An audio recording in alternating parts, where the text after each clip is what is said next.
After my breakup, I had to move back in with my parents, leaving behind the apartment my ex and I had shared in Boston. Let me start with some advice. Never sign a lease with someone you've recently started dating. It turned out he wasn't the person I thought he was, so I packed up and moved back to my parents' place in Western Massachusetts. If you've been to Massachusetts, you'd know the further west you go, the more rural it gets. As someone in her 20s who thrives on city life, it's been an adjustment. The area is quiet, too quiet, and I've been counting the days until I can afford a place of my own.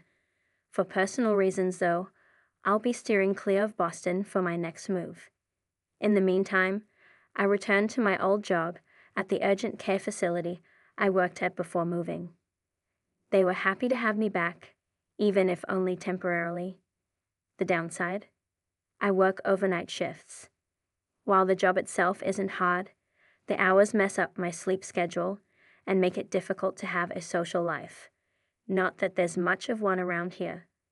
After my shift, I usually grab a bite to eat, often takeout, since there's little else open in the early hours. This morning, I got out at 4 a.m. and stopped by a bagel shop that opens early, picking up a chicken sandwich and salad for my dinner. I also needed gas, so I stopped at the local Shell station, one of the few open 24/7s. The station's parking lot is massive but almost always empty, even during the day. I went inside to pay in cash and then walked back to my car.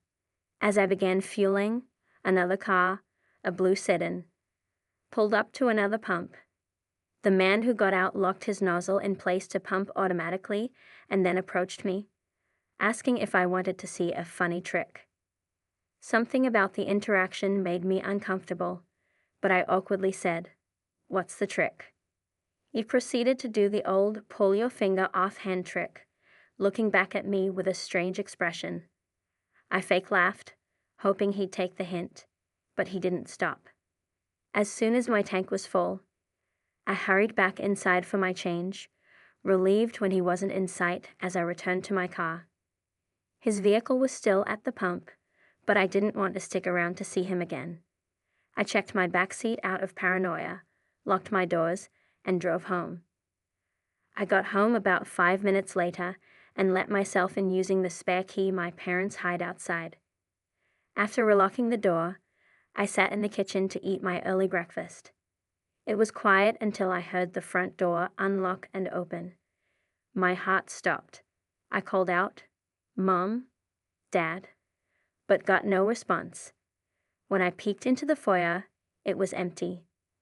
Panicking, I ran upstairs to my parents' room and woke them. My dad immediately got up to investigate, while I followed cautiously. We discovered the spare key was missing. My dad searched every room in the house while my mom and I followed behind. In my brother's room, I stayed behind to double-check spots my dad might have missed. It wasn't until I went downstairs to the dining room that I saw him, the man from the gas station. He was hiding under our dining table.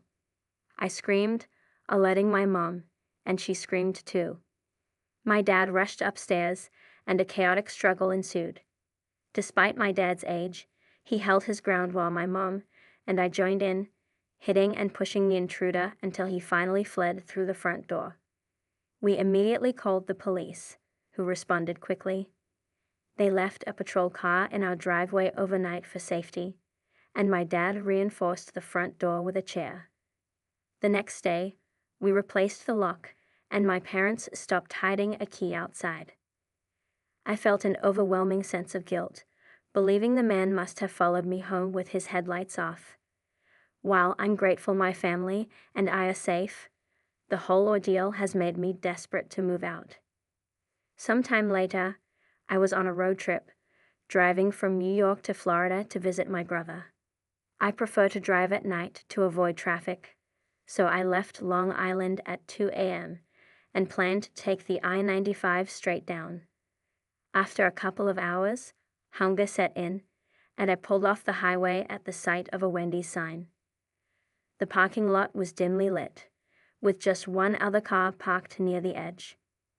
When I reached the drive-thru, no one responded. Checking my phone, I realized the restaurant didn't open until 6 a.m. Just then, 3 knocks on my window startled me. A man stood outside, smiling and motioning for me to lower the window. I cracked it slightly, and he told me the place wasn't open. He then said his car battery was dead and asked if I could help jump-start it. Reluctantly, I agreed. He had jumper cables, so I parked nose to nose with his car and connected the cables. But after several attempts, his car wouldn't start. That's when I noticed 2 pickup trucks speeding into the lot, one from each side. Panic set in as I realized this was a setup. I quickly unhooked the cables, shut my hood, and locked my car. The man's smile turned sinister as the trucks boxed me in. Thinking fast, I darted into the woods, ignoring the branches cutting into my legs as I ran. I could hear the men shouting in Spanish, their voices getting closer. I lay flat on the ground, holding my breath until their voices faded. When I returned to the lot, my car was alone, but my rear window was shattered, and all my belongings were gone. I reported the theft to the police, but the vehicles used in the setup had fake or missing license plates.